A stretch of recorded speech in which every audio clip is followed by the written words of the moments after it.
Welcome, welcome, welcome. Hello, this is Mrs. M. And if you haven't, make sure you click the link below. That way you can subscribe to my channel and receive all the information on how to build your cleaning business to six figures and beyond. I'm going to talk today about customer retention. So, I love to break it into three parts. One is customer attraction, then customer acquisition, and customer retention. Customer attraction is what we do right now. What are you doing to attract your customers? And that's really important because if you don't have any customers, you did not have a business, it's a hobby. So let's be real about that. If you do not have customers, you do not have a business.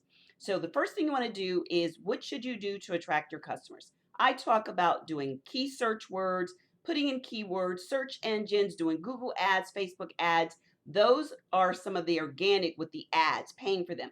But if you want to do something that's absolutely organic where you're not paying on a regular basis, which I suggest, 80% make sure you're bringing the traction on without paying for it. And the other 20 could be setting up an ad, maybe $40. That's your Google, your Facebook, and there's quite a few other ones out there as well. The other thing you want to do is blog. Do some blogging. Do something that is going to be in a written form that's going to be found through Google and bring them to your website. Now, you've got to make sure you have your lead magnets in place so you capture their information. Customer acquisition. Do you know how to bid? When you go out there, are you bidding right? Are you doing your work walkthrough right? Do you know what you need to do to acquire and close that deal? Now, I'm going to move in today into customer retention. And this is really, really important. And some of the areas in customer retention are customer service, having a great customer service and having a time frame that you let your customers know when you're going to get back with them. So let's say, for instance, you say, we will answer all phone calls within 2 hours. Everyone wants to know what is the lead time. The other thing you may say is we'll resolve any issues as far as actually addressing the issues you may not be able to resolve. It's a large carpet stain. Let's be real. You're probably not going to have a little handy dandy steamer on site unless it's a pretty large account, which we've done before where we have them, especially if it's a lot of carpet. So if you do not have the luxury of having a handy dandy steamer on hand, or if you do not have anyone that can do the carpet right, then guess what? Addressing the issue is their concern. This is the part of customer retention. Like I said before, if you've listened to my videos before, I'm all about systematizing, making sure it's automated and systematized, which helps you not have to work the business all the time. You want to be a business owner and not just working in the business. Now, of course, it's a step-by-step process. So work your way up until you are making sure that you're working on the business, which is creating your core differentiators, what makes you different, checking on the employees, and going to meetings, whether they be online events or offline, where you're doing the building of the relationships, which helps build the business.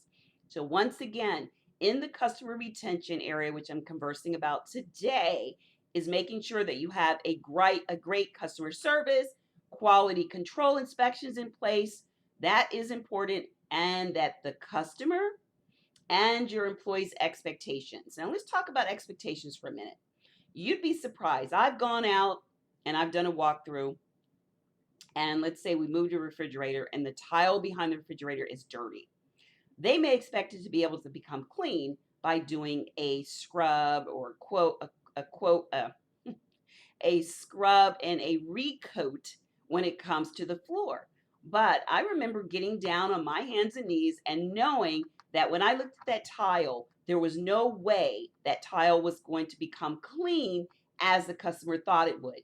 Right there, I wanted to manage their expectations because if they're assuming it's going to become 100% clean like the tile around the refrigerator, they were wrong. There was water damage. It was soil, and you could tell it was in the tile, embedded in the tile. So I always like to say, one of the very first things I do with our students when we're doing our initial interview, when they come on board and they're taking our courses, is ask, what are your expectations for this course? Because if they're saying, I want to make $1 million in 3 days or 100,000 in 3 days, and they're only making like $5, it's not going to work. because no matter what we do, they will never be happy. And so it's the same thing with your customers. If you've ever gotten customers to complain, it's because their expectations are not reasonable. And it's up to you as the cleaning professional to let them know what they should expect. And of course, you're always trying to strive to go over what they expect. And one of the ways you do that is to manage your expectations. So if you would like to know more about the cleaning customer's journey and how you could possibly really get 10 times the customers, 10 times your customers in 30 days, then make sure you click for our masterclass. We go over this and so much more with the blueprint that we use to how to keep your customers' expectations under control. All of this, make sure you join our masterclass. You'll learn this and much more. Make sure you register below. Space is limited. It is a live masterclass. We need you for about maybe 80 minutes to go over everything that I teach on this channel.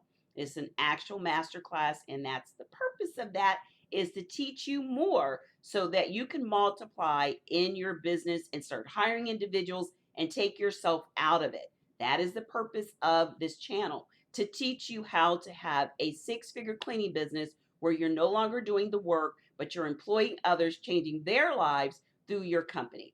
So that's the goal, and I'm quite sure that's what you want to do as well. So until next time, make sure you stay safe, register for the masterclass, and subscribe to our YouTube channel. And until then, until next time, take care and be safe. Bye-bye.